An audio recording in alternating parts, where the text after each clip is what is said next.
Maintenant, dans les Alpes, regardez ces images des stations de Val d'Isère et de Tignes qui ont ouvert leurs pistes aujourd'hui au public. Vous apercevez également celle de Val Thorens. Le ski, un loisir qui a la réputation de coûter cher, pas seulement en raison des forfaits, mais aussi du prix de l'équipement. Mais Gaël Charnet et Quincy Russell ont trouvé des solutions pour tous les budgets. Regardez. Fais un mouvement avec ta jambe devant. Il s'y voit déjà. Est-ce que tu es à l'aise dedans? Pour Dorian, 6 ans, objectif de la saison, les pistes bleues. Mais ton pied bouge dedans. Est-ce que tu peux bouger le pied comme ça et les orteils comme ça? Ne manque plus que le matériel.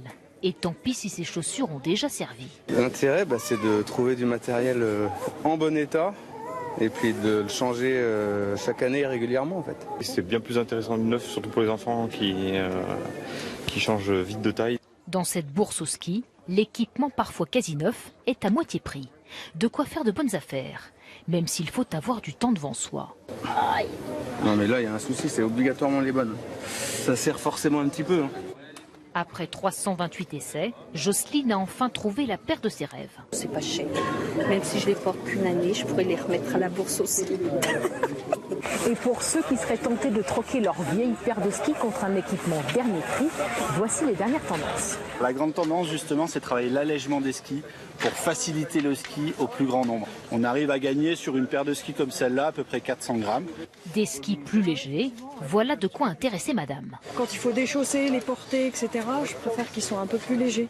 Et si vous en avez assez de souffrir dans vos chaussures de ski, voici la botte pour les pistes, comme pour la ville. 500 € la paire.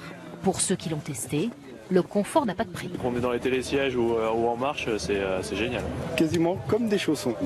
On oublie le côté rigide d'une chaussure de ski en fait.